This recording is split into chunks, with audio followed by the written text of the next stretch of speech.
what I wanted to do was fundamentally disrupt that and change that, where animation is about performance, um, and give the tools the ability to the performer. So that way, it's not necessarily the artist that's creating the illusion of life, but it actually is a recording of life. That's one part of the equation of creating a realistic living personality, in, that could be used inside digital ecosystems. You're listening to Lights Camera Crypto, the podcast exploring all things entertainment and Web3. I'm your host, Stephen Ladden, and this week our guest is Remington Scott. Remington is the founder and CEO of Hyperreal, which is a company that helps A-list talent own and control their digital identity and IP across the metaverse and all digital ecosystems. Prior to that, Remington had an early interest in animation and was heavily inspired by Disney. He ended up working at Acclaim, where he oversaw the creation of characters that were based off of real people and used to create digital characters who were uniquely humanesque. So, from that process, he had the foundation and the skill set to take real life people and help create digital human-esque characters. So much so he ends up working with Peter Jackson on Lord of the Rings, works on Spider-Man 2, holds a couple of other executive positions in the VFX space, and then ends up founding Hyperreal. Let's dive in and see how he got there. Remington, welcome to the podcast. Thank you, Stephen. Nice to be here. Yeah, great to have you here and to learn more about your journey and that of Hyperreal. Really excited to learn about both. Maybe just as a starting point, growing up, did you have an interest in music? And what were the early interests that you had that eventually led you on to the path where you are now? Growing up, I was a child of the 80s. I think it was the best decade ever. Sure. I think we're all realizing that. And, I grew up loving first generation video games. I played games as much as I could. I thought there was magic in those systems. And, I wanted to be a part of the games industry from before there was an industry. Hmm. If I had, some quarters in my pocket, I'd be skateboard down to the local deli or some place where there's arcade machines, and I'd, just jam it full of arcade, quarters and play. Sure. So, um, it was natural for me to make, to somehow get involved in that, and that was, my first foray. But I was also very interested in art. I used to, I think I was extremely influenced by, Walt Disney and the Disney Company, and all their animations. Growing up as a child, watching the excitement around, bringing um, characters to life through animation.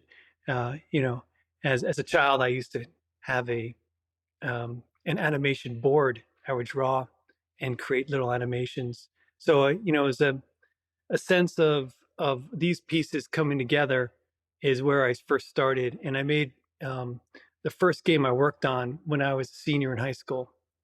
And what I didn't realize at the time, kind of mid to mid '80s, that we were creating the first digitized home video game.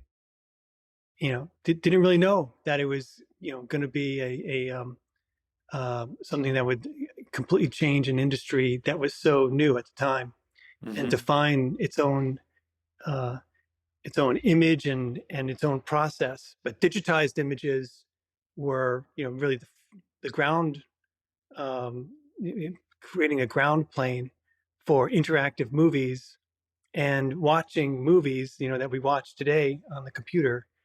So we were really the first that were doing that in an interactive format. Wow. Okay. So in an unexpected way, actually, it's gaming really that was sort of the backdrop to a lot of those early interests, particularly as you mentioned, stemming from the '80s and stuff like that.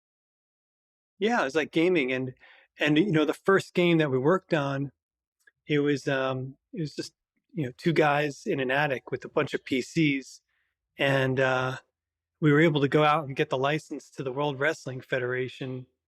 Um, the first video game for the World Wrestling Federation, and uh, we were digitizing images of the wrestlers. And at that time, it was guys like Hulk Hogan. He was Mhm. a big wrestling star, and all these other relevant talent like him. And we had videotapes of them doing their moves, and I'd go through the video and I'd find select keyframes of them going through and doing an action, and I'd digitize those keyframes. We'd get it onto the computer, and then we could play it back, and it was like watching a movie on the computer. And this is at a time when you couldn't do that on computers. Sure. We did it on a PC, um, because we thought, a PC was going to be pretty much standard in every house, and we thought, let's make games for a large platform that was growing. And within 10 years, the term multimedia became a thing, and we had no idea we were, doing the first of that at the time.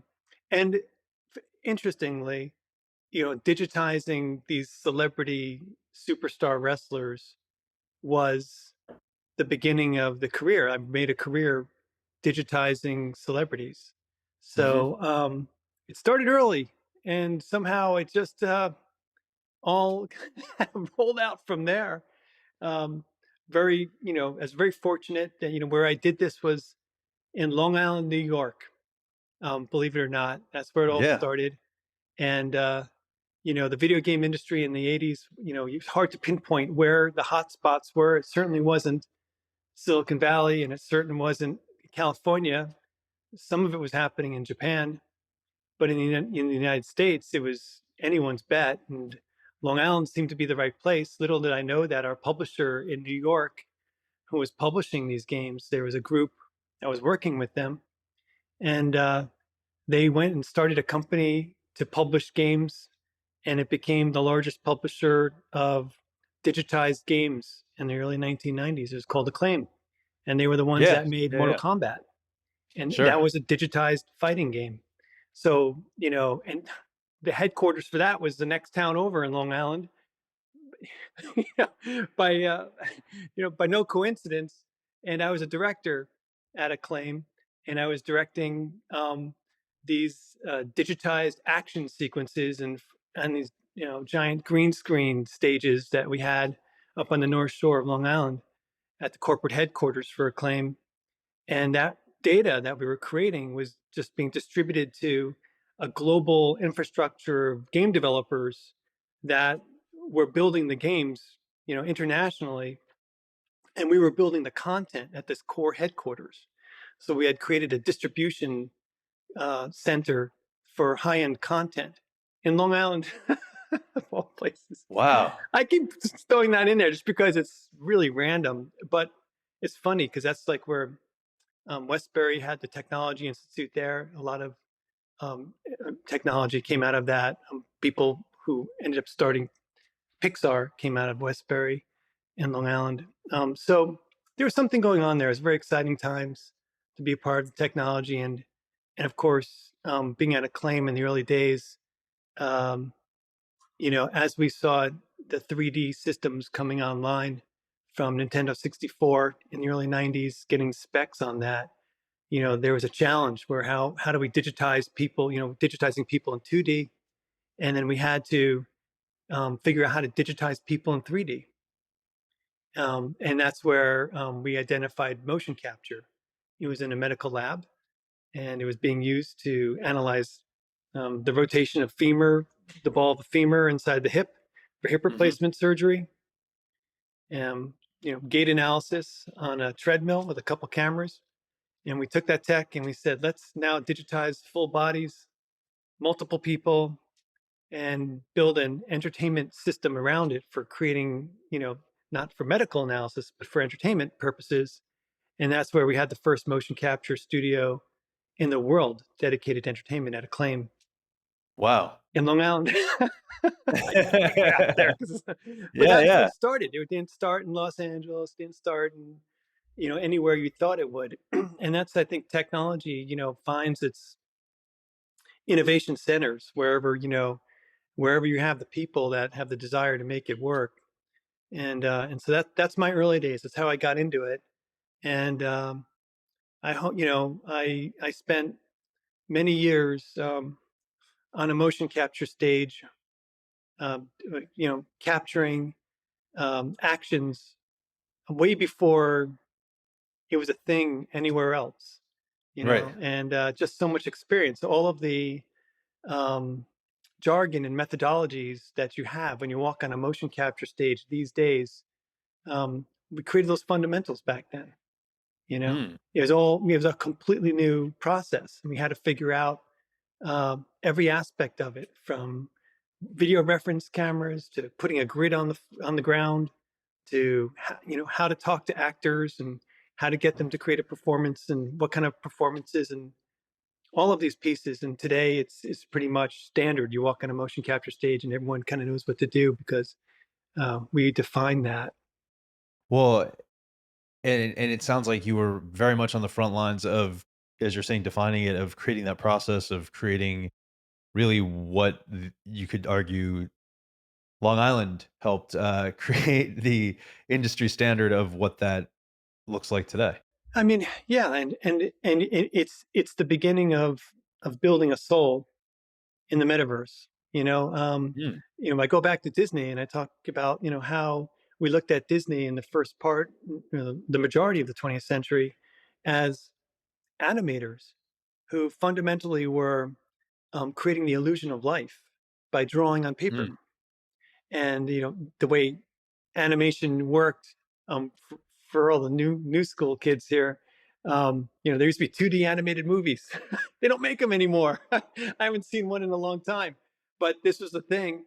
And it was just artists who would draw image after image after image, and constant repetition, but every frame was a little bit different. And then when you flipped them and played them back, it would be this animation. It would look like they come to life. And Disney was just, their animators were amazing at this. It's just all about the raw talent. And what I wanted to do was fundamentally disrupt that and change that, where animation is about performance, um, and give the tools, the ability to the performer. So that way it's not necessarily the artist that's creating the illusion of life, but it actually is a recording of life. And so Mhm. that's how digitizing people and how they move fundamentally is getting the performances, and that's one part of the equation of creating a realistic living um, personality, and that could be used inside digital ecosystems. So in many ways, it's just transitioning and kind of building upon what you're talking about in terms of the uh, 2D animators, of how they were bringing to life characters, or bringing to life stories that through 2D characters, where perhaps life didn't already exist. You're taking that a step further and helping to create, you know, renderings of actual people in the space of performance art or performances, and have that more so mirror life.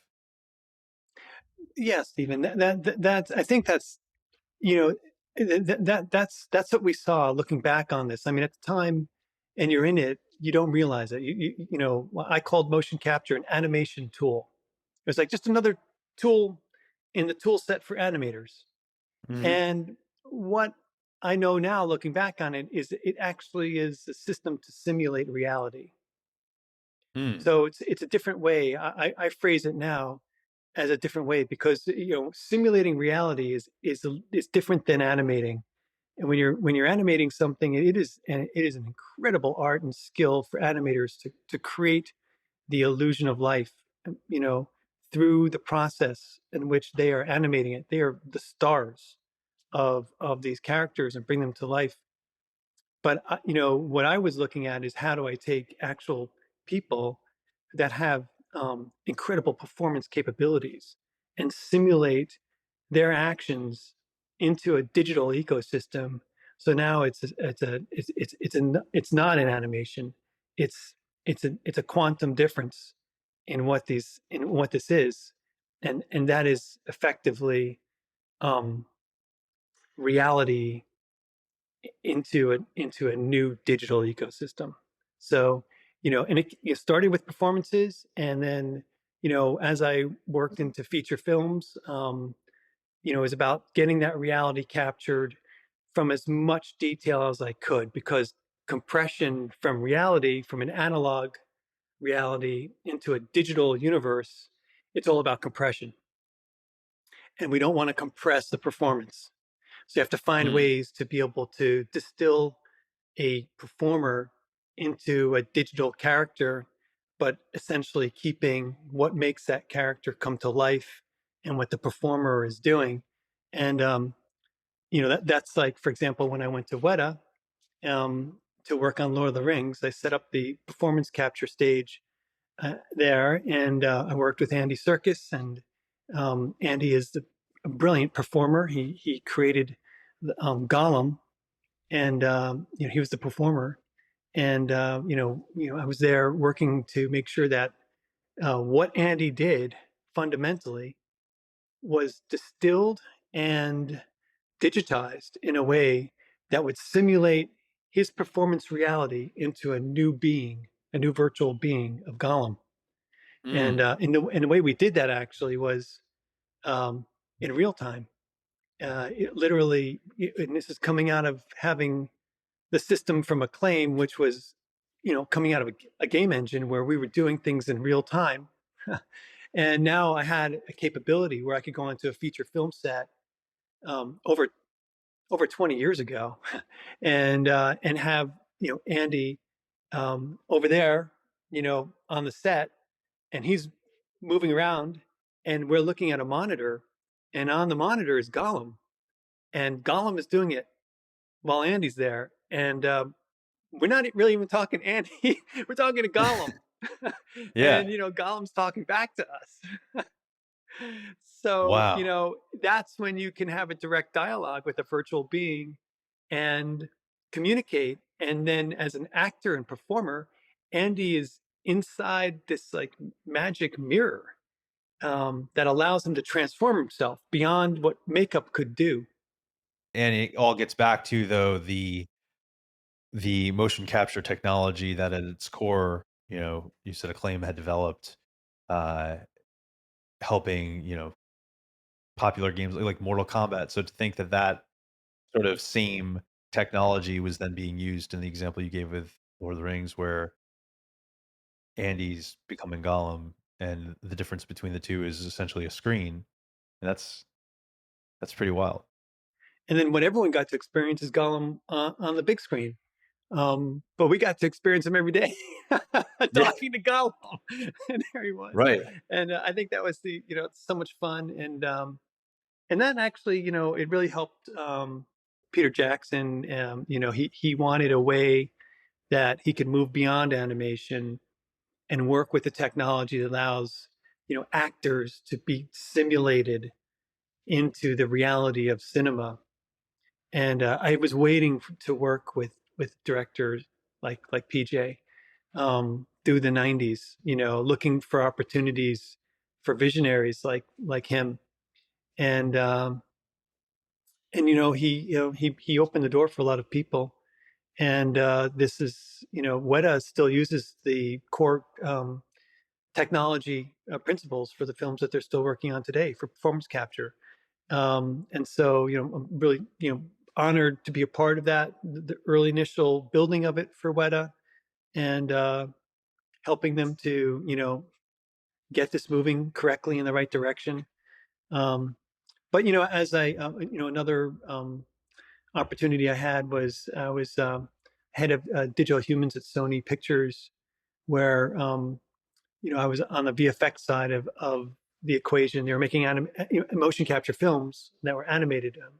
But I was on the visual effects side, And I was, essentially building a pipeline with a very small group of highly skilled people, so we could create extremely realistic humans. And these were Mm. digital doubles, so it wasn't like an animated character. It meant to be an exact simulation of reality. And we identified technology out of the University of Southern California from the Institute of Creative Technologies called LightStage. And LightStage was an academic concept, and a brilliant new way to be able to record the reflectance of light. And we used this tech on Spider-Man 2 to create the photorealistic digital humans, Tobey Maguire and the other uh, digital characters we created for that film. And it was the first use of the light stage. And now light stage is basically a very used technology in the visual effects industry, and it's becoming more used in video games. But it really allowed us the ability to move beyond just motion capture, but now get the fine details in the skin and the surface and how all of that information can be transferred. So for Spider-Man 2, it was the first photoreal digital humans in film. It really opened the door. It's the second film we won an Academy Award for. And this, Marvel, it just exploded after that, because now there's capabilities for creating realistic digital humans in their movies. And, shortly thereafter, we started seeing Iron Man come on board and the other properties. But, Spider-Man 2 is really where it started. And when you say creating realistic digital humans, are we talking about the same type of actor to character, as you said, through the mirror, like with the example of Andy to Gollum, except now we're taking, to use the example, an Andy to a digital Andy? Well, in this example, it's like Tobey Maguire being Peter Parker, and it's an exact version of Peter Parker that you see, but it's a computer generated image that you can't tell the difference between the two. So I when his see. mask comes off, and his moments when you think it's an actor, it is a computer generated digital twin, as well as some of the other characters like Doc Ock, for example. Um, so this is, it kind of like, um, expanded the capability and the tool set for directors to be able to now not just create characters like Gollum, which is a unique new visual character, but actually create these digital twins. The difference for that, though, is that on Spider-Man 2, it wasn't real time. We had to go through a rendering engine that actually rendered for quite a period of time to get the final result that you see in the movie. The processing power was, you know, it needed to be quite extensive on the compute. So one of the things that I was taking advantage of being at Sony was their game division, the Sony Computer Entertainment of America, and they were launching the PlayStation 3 after that. Mm. So I took that opportunity to take Doc Ock as a light stage digital human that was being created for film, and in an offline renders could be hours of rendering per frame, and rebuilt him so it could be in real time for the PlayStation 3.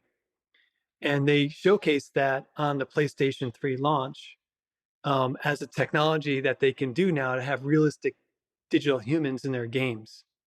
I didn't know by doing this, it was just sort of like one of those R&D efforts that I was inspired by because I'm come from a video game background.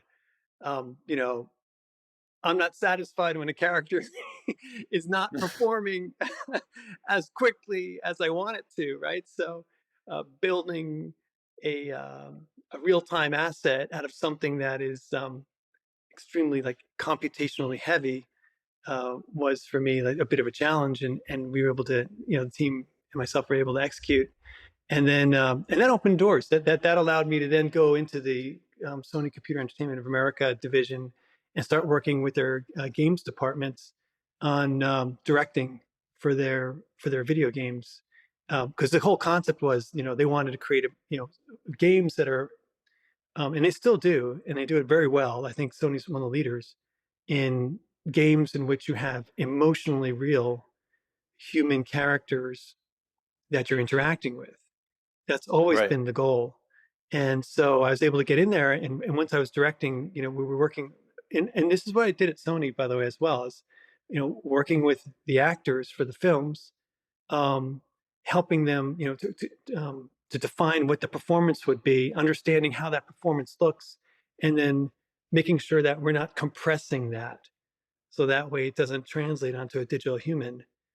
Um, but doing this in a game space allowed me to be able to say, wait a second, I'm getting this great performance on the stage, but when I'm in the game, it's not coming across as rich or as engaging. And I would be able to have a unified look at the whole process to understand every aspect of it, so that way I can go in there and go, these are the parts of the full stack pipeline that need to be rebuilt until you have the ability to have a performer delivering a emotionally compelling performance, and you have a digital twin of them that is um, conveying that performance with as much realism as the analog version of themselves. That's super, super interesting. Yeah. And it makes me think, but just to jump back to Spider-Man 2, so to understand, were you saying then that much like being on the front lines of motion graphics when you uh, were we'll give it a shout out. We're in Long Island. Uh, was it the same sort of front lines when it sounds like you were in in the transition between movies and video games and how those two worlds intersected when it comes to, as you're describing, the creating those emotional characters that can kind of live and exist in both worlds. Well, let's go back to that. So going back to the time, when we were at this motion capture stage at Acclaim on Long Island, and we were creating these realistic moving humans, um, that we were seeing the first realistic digital humans in an interactive format, and you could, on the 3D systems, the polygon count was extremely low and the texture count was low. And so, it didn't look good, but the way they moved, and they moved like humans. You could take, like, a stick figure and put human movement on it, and you'll believe that that's a human because of the way it moves. You'll believe it's alive, is maybe the Mhm. idea. And so, the game systems, the early game systems, were very polygonal in how they looked. So if you didn't nail the movement, you really didn't have much there to be engaging. And that's what we were building at Acclaim. And so while we were doing this, we couldn't help but notice that Hollywood was making incredible leaps in the advancements of computer rendered images that looked great, like Jurassic Park came out at about that time. And so we were looking at these dinosaurs that were absolutely like photoreal. And you couldn't help put the pieces together and say, okay, Hollywood's got the capability to render them. We've got the capability to make them come to life. We can go beyond dinosaurs and we could create digital humans here. Like, this is like the next step. And so, I was actively, reaching out to visual effects studios and producers in Hollywood during that time period, to be like, hey, there is a new technology capability here, and we think this would be, amazing for storytelling, to bring to life new characters. And there's a whole, it's a pitch on it. And you'd think that people would, be like excited about it. But honestly, during that time period, Hollywood was just not interested. Everyone was just Really? basically like, you know what? If we want to have a visual effect of a person, we'll just shoot them on a green screen and composite them in, and for a human. And it was like, yeah, I get that, but that's kind of what we were doing when we were shooting guys on green screen in 2D like 5 years ago. Like, So it's really interesting. The games industry is really innovative beyond, like, way beyond Hollywood. It always has been.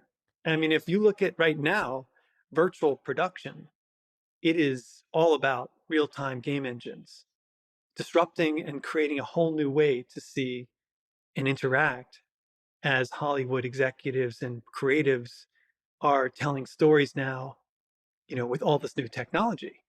So Sure. we happen to be at the very beginning of that virtual production, and we didn't even know what to call it at the time. And so that's what we were seeing. And funny enough, the first film I worked on, um, it was it was called Final Fantasy: The Spirits Within, and it was produced by a video game company called Square. So like Hollywood was like not interested in this at all. And a Right. video game company is like, we've been doing this and we really think this is like the future of animated movies. And we want to create the first cyber film. And that's how I got on board. They hired me, and I was a director of motion capture on the Final Fantasy film. I set up, the whole performance capture thing, and I directed the performance captures for that. And um, and it was the first film to use that.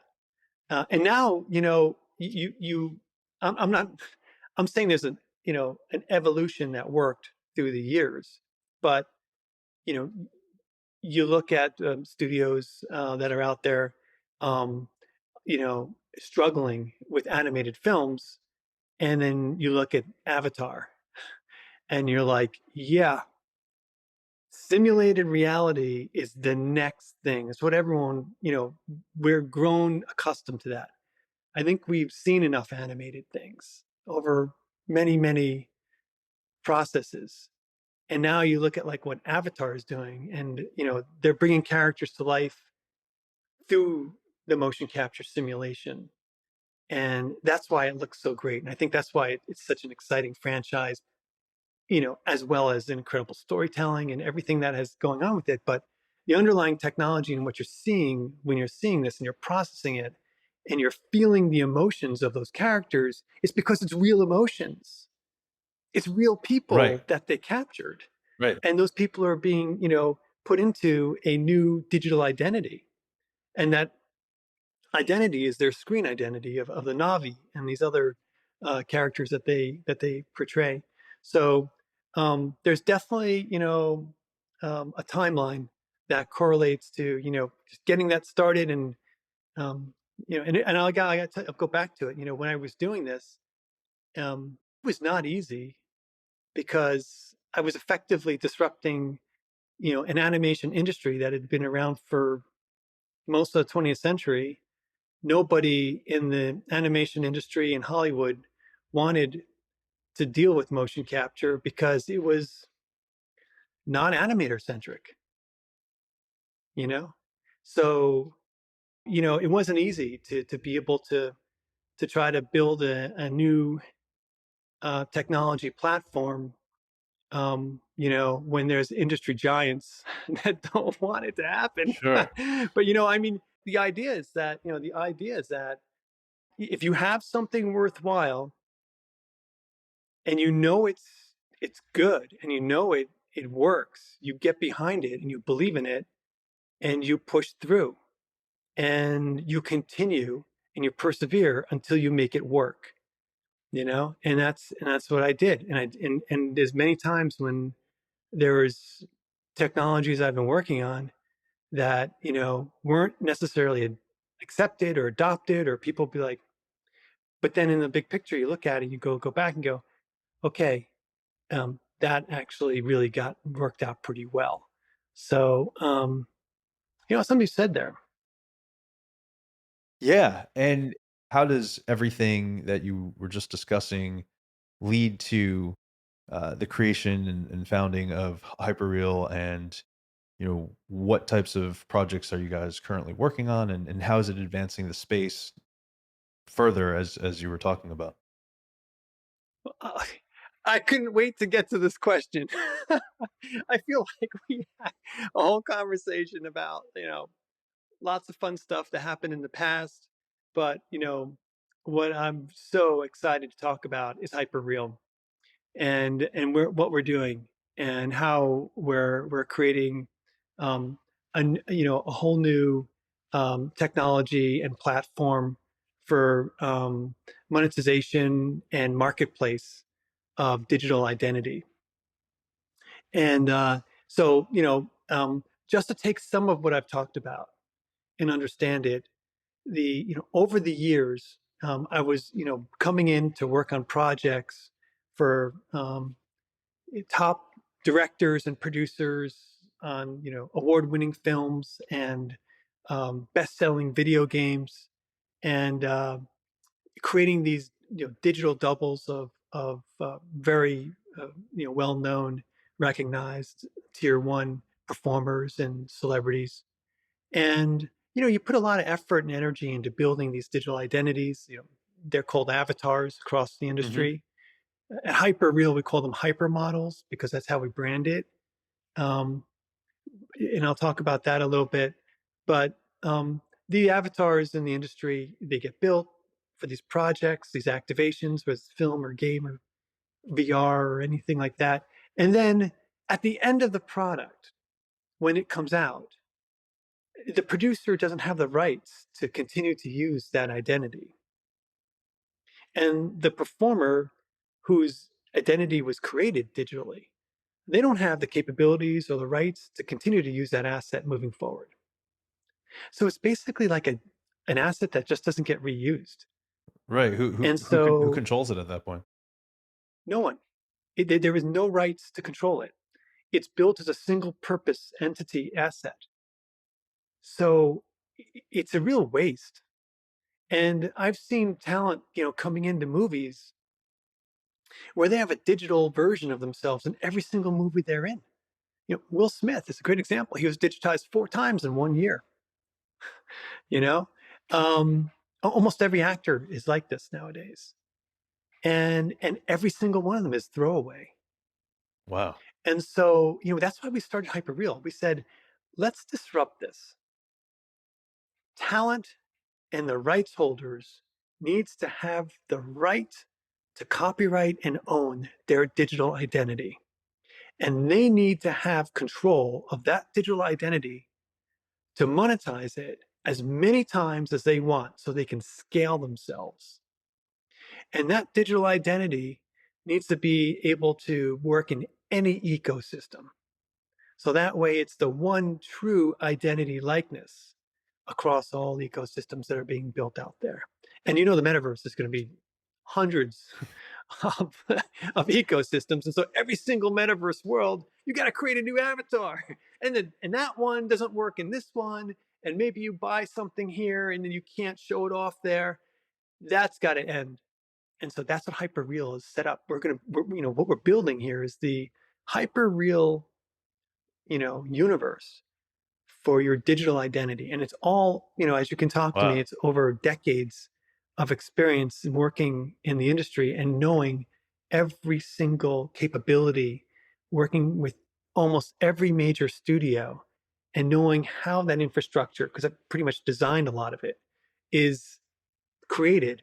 So that way now we can have something that just, is able to be, an identity that's scalable, has unlimited potential for monetization, and it allows the IP holder to control across all the digital ecosystems that are out there today and in the future. So it's sort of your one-stop shop for your digital identity. Yeah, you're one step, and now you need to be empowered. Creators need to have the digital identity so they can scale. So and that's how there's so many new opportunities. We're living in um, a fractured reality of many realities in the metaverse and beyond. Ever since the internet came online, this is the case. And as we move towards the metaverse, it's a dimensionalized web. That's the fundamental difference. And there's also going to be a difference in which there's rights ownerships. And this is all what we're building. So when you talk about dimensionalized, you need to have a synthetic version of yourself that can be used in any synthetic digital environment or ecosystem. And you need to own the rights to that. So I'd love to talk about that for a minute. Sure. Yeah. So, I mean, you've seen deep fakes, Yeah. right? They're out there. And, I mean, basically I mean, I know kids, in high school with a high end PC that are doing deep fakes. It's open sourced. There is open source software. If you have a will and enough compute power, um, you can be deep faking anybody. All right. So, you're not talking about any like real technology advantage with the open source deepfake AI. So, what makes it different? Well, some people really are very good at this, and they might have some technology advantages in doing it faster or computing it better. But fundamentally, it's all about the training data, Mm. right? Because an AI is only it's an AI is like a house of mirrors. It's only as good as the data you put in there that you're going to reflect around it and see it. So for anything, generative AI or deepfake, for example, it's about the training data. So fundamentally, you know, do you think that I mean, here's a question. Everyone out there deepfaking, do you own the rights to the training data? No, they don't. If you're deepfaking Tom Cruise, you know, looks great. I've seen it online. Yeah. Yeah. Yeah. There's a group that does it. They're really great. They do an incredible job. It's beautiful, but um, fundamentally, that data set is not owned by Tom Cruise. Even if Tom said, "Sure, go ahead, use my name and likeness, and go and monetize it all you want, and build a company on that, whatever." Even if that was the case, Tom does not own his rights to his images, as far as I know, in all those movies. They're owned by like Paramount. They made the movie. Right. Right. So you're talking about like major studios that have spent a lot of money to get the rights for their stars to be in those properties. And now you got these guys coming in here and they train on all of the images of that person's face from their movies that are copyrighted. And they're using it for new performances. This is like big problem. Big problem. This is going to cause a lot of problems. And so I'm going to pause there for you as you process this. Yeah. Well, it reminds me in a very different way, sort of the advancement of when Napster came about and Kazaa and kind of what the MP3 did to the music industry. What you're saying evokes sort of that period in time, albeit for music, but in this case, we're talking about film and likeness of one's character in a property owned by a large studio, and so the correlation being we're talking about studios here, not record labels. But do you see a similar sort of situation unfolding, basically? Yeah, this is Napster. This is all over again. And it's going to happen for talent. It's going to happen against copyright holders in movie studios. This is about to happen. Generative AI, if check this out, you know, you could type a prompt and it will create an image. And that image will be a wholly new image based on training data that they don't own the rights to. Yeah. I mean, I don't know. I mean, they scrape the internet. Right. And so in a very short period of time, it's not just going to be images. It's going to be um, videos. Yep. So we'll be prompting, and I'll be typing a bunch of prompts, and I'll send it to you, and you'll open it up and you'll execute it, and you'll watch a movie that's being generated from my prompts, and we're not sharing any of those image files. Right. Which it So there's no copyright infringement on that part. right. So where's the copyright infringement? If we're making movies now that are all new Marvel movies, starring all of their characters, but we've created a whole new movie and we're sharing it. I mean, like, this is fundamentally going to be a massive problem. So what Hyperreal is doing is we're starting with the talent. So that way they own their rights. And what we're building is this training data that is their training data. And so if say Tom Cruise, for example, wants to go out and have a deep fake, he doesn't have to go out and get the rights to every single one of his movies that he was in. He takes this digital synthetic um, hypermodel that Hyperreal has created for him, and he owns that. And now he creates the training data from that. Mm. So he owns all of it from moving forward.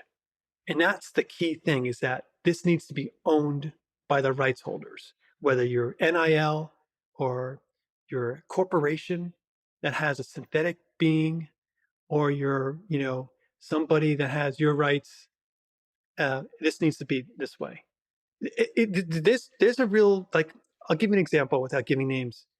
Um, we're working with an athlete now that we're going to announce very shortly. Major, incredibly influential champion of champions, goat. And um, you've seen images of him as a champion when he's winning. Now, later in his life, he wants to go out and make T-shirts, or he wants to go make NFTs or whatever. Those images aren't owned by him. They're owned by the photographers that took the pictures. So he has to go out and get the rights from those photographers who have the copyrights to those images. But it was his moment. Mm. He owns the moment. Right. But that moment is past. It was temporal. So, when you go to the copyright holders of these images, you're really only limited to what that image looked like from that angle and that person's perspective, and they have the copyright to that image. Um, so what we're doing is we're re-simulating those moments. So now there's any number of new copyrighted material that they can go to, and they don't need to go to a photographer to get the rights. They create it themselves, and now they have the rights themselves. Hmm. So they own the moment. They take it back, and they can have unlimited new images coming out of that moment. So it's one way that we're working with talent. So that way they can come back and claim what is theirs, what they fought for, what they've won, and what they own. And they can now own it and monetize it across all the new ecosystems that we're working in, and that are coming up and emerging. So you're saying it's essentially they would take, as you mentioned, if with this particular champion in mind, they want to take uh, this replicated moment, take a still image from that experience and put it into, across all these different worlds, but it would be complete ownership on their part of said moment. Yeah, because they own it. Because now we create a new image from a new angle, from a new perspective. It's their copyright. It could be from any part of that moment. It could be but they now have it, and it's copyrighted. Wow. And now it's part of their IP. Right. And what we want to do is we want to create IP value, because rights holders, you want to expand your rights. That's how you build LTV, infinite LTV. You want to have a lifetime value that just keeps growing. So your IP is growing. And this is not just for our tier one celebrity talent that signs on with Hyperreal. This is, all about, it's going to be coming down to everyone. You're going to be somebody who has a certain way that you sing. You're going to be someone that has a certain way that you move. You're going to be someone that has a certain way that you look. And you'll be able to license that out and monetize that in these new ecosystems. Wow. And that stands to, I mean, I think the other underlying thing, just to underscore your point here, it's like if you're able to then take that IP and plug it into whichever metaverse you're dabbling in, or any, all of these different worlds, I mean, that stands to create some structure, but also revolutionize the way in which we own and control media. Yeah. Yeah. And there's two ways this is going to go. It's going to go like Napster, right? We're going to see control is gone. People are out there, you know, just using these images they don't have the rights to, and they're generating new content. And that's one way it's going to go. And the other way is you own your rights. You own the rights to your copyrighted content, and now you license that out. And now we're going to have creators coming in there and working with you to create new content, and everybody benefits. It's a new creator ecosystem. But the core thing is that you've got to be able to have that core data copyrighted, and that's what we're building. We're building this platform to be able to allow talent to have the copyrights and the ownership, to control that, to protect it. We have it on the blockchain. The smart contracts and ledgers. You need to monetize this. We have all of this opportunity within branding that we're working with, and different ecosystems, top gaming systems, so that way your digital identity can scale across virtual ecosystems, through the blockchain encryption, and just become industry leaders in a protected manner that works best for your identity and how it grows. This is really like that thing. It's like the next thing that's happening. Um, this is where this is what needs to happen. So that's why we started Hyperreal. Right. And you started it predominantly with if I have my information correct, with performances, right? Yeah. So the expansion then has been, I guess, when you started it with performances, did you have the vision that you would one day expand into the kind of conversation we're having now with, you know, owning the rights to your image? Yeah. That's why we started Hyperreal. It was, back, we've been thinking about this for almost 20 years, Right. how to execute this. And it's amazing how these pieces are coming together. Things like NFTs, that we've seen this really incredible bubble that happened. And there's a lot of discounting that right now. And I get it. The initial NFT drops and all that were pretty much about pretty pictures. But underlying the fundamental concept that you can take a digital asset and you can register it, and that registration then has value, is key to the future of Web3 and blockchain and your digital rights control and management. So even though, the Web3, the world is kind of come and gone, and it's this crazy um, thing to talk about, there's underlying technologies that I've been waiting for a number of years to come about. So, in I think it was 2018, I registered the first hyperreal digital human on the blockchain. Oh, wow. This is like something that been waiting for a long time, and knew that this is going to be important. So, we have that because we need blockchain traceability. We need smart contract licensing for transparency, and we need to provide accountability for the talent monetization. So there's technology pieces that come together that are forming this full stack solution that allows us to be able to do what we're doing, um, and create this new kind of you know platform for monetization and the marketplace of digital assets. Which it sounds like it's cliche at this point, but timing, you know? You say it's 20 years in. That's kinda what it You're is. talking, people are going to go, "Oh man, you had the right idea at the right time." I had this idea 20 years ago, Sure. and I've been waiting for this That's what time. I'm saying, like, So, like, it's just a matter of like building it over and over. And when we first started Hyperreal, this is what we wanted to do. But our business thesis was challenged because people would ask us, "Well, what is my digital hypermodel going to do? Well, if I make a hypermodel, what's it going to do?" That's a fundamental question. And like, we had to actually build business cases. So, it was like, well, your hypermodel can work in a music video. So, we went out, we contracted with Paul McCartney. Paul, we de-aged Paul. He's an innovator. Paul is, you know, one of the most influential music artists of the 20th century. I could say that hands down. He still experiments and innovates with many other artists, and he's amazing. And we worked with him on creating a whole new way to visualize Paul McCartney.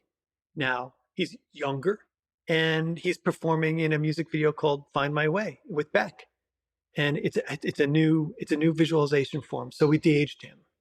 So that technology, when we de-age someone, is what we call fountain.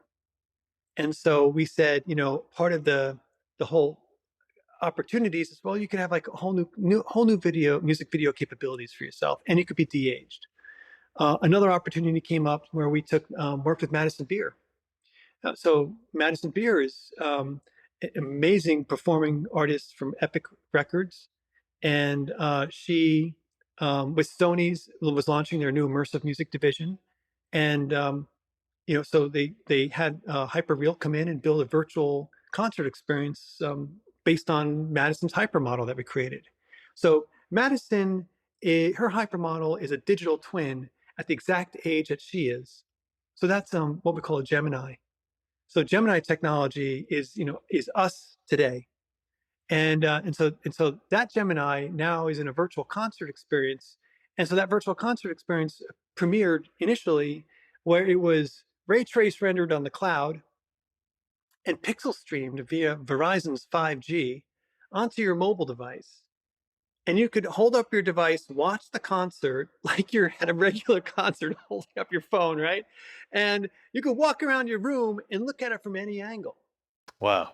And it's all rendered in real time, ray traced, beautiful. You could go right up to her on stage and be right next to her. And then the next iteration of the concert was on TikTok, where she premiered it as a virtual concert event. She's got 20 million Instagram followers, and she was talking about how she's using technology to engage with her fans. Madison is an incredible technologist.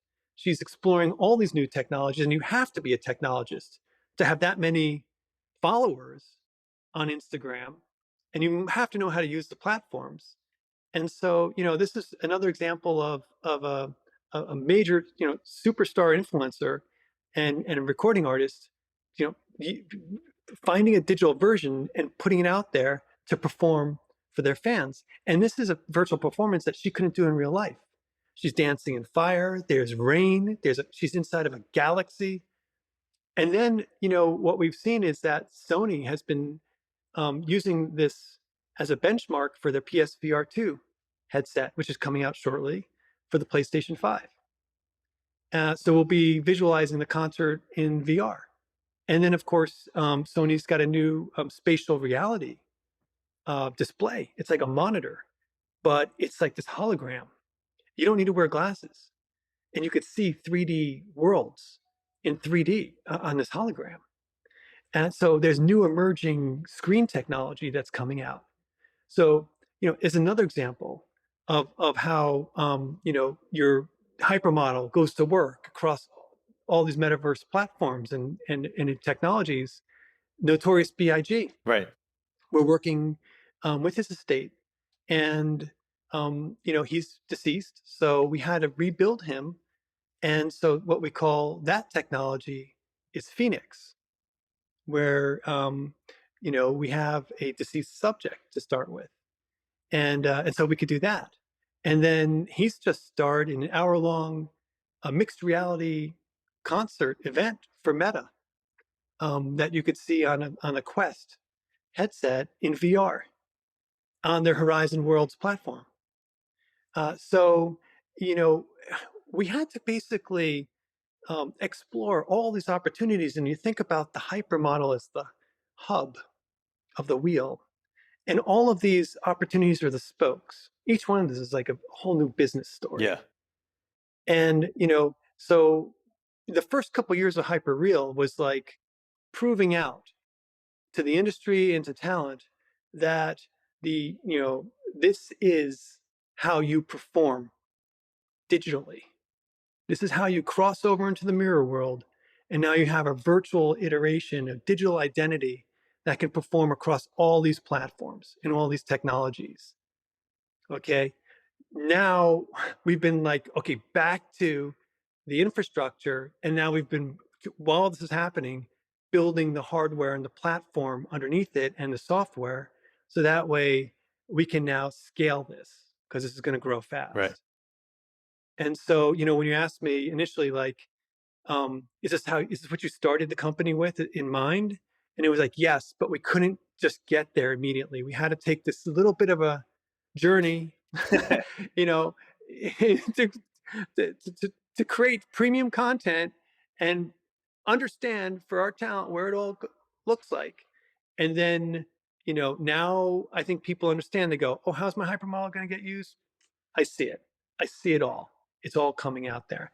And it helps that um, McKinsey is predicting that by the end of the decade, virtual goods spending will be trillions of dollars. And you know what you're going to spend virtual goods on is a virtual avatar. Yeah. You know, you're going to have clothes, clothes, virtual makeup, virtual hair, virtual shoes, everything, virtual worlds. Your identity is the centerpiece of it. And so that's why, hyperreal starts with the identity because that's where it's all going to come from. Fascinating stuff. Really fascinating stuff, and Thank you. really cool to hear the role that you and Hyperreal are playing in shaping those new worlds and those new realities and avatars, and you can start to. It's easy for the mind to start tangenting and spiraling to see just where all this can lead and all where it all can go. So just fascinated to think about that and where you guys are taking it. And yeah, just I appreciate you taking the time to kind of educate myself and the listeners on Hyperreal and what you guys are doing in the years and months to come. Thanks. Appreciate it, Stephen. So thanks for taking the time, and everyone out there, thanks a lot. And I look forward to seeing everyone in the metaverse. Yes, and on that tip, where can people find more about you and Hyperreal? You could go to our site, hyperreal.io, and check us out there. Um, just keep your eyes open. We'll be having announcements, a lot of announcements coming up. Well, it's definitely sounds like an exciting ride, and looking forward to seeing what you have coming up. Yeah. Thanks, Stephen. Appreciate it. Thanks for listening to another episode of Lights, Camera, Crypto, a podcast produced by Matt Bogart and Dessential Media. Music by Brian Duncan and Kareem Imes. If you enjoyed this experience, be sure to rate and subscribe to our show and to follow @Sladden and @Dessential Media for additional content.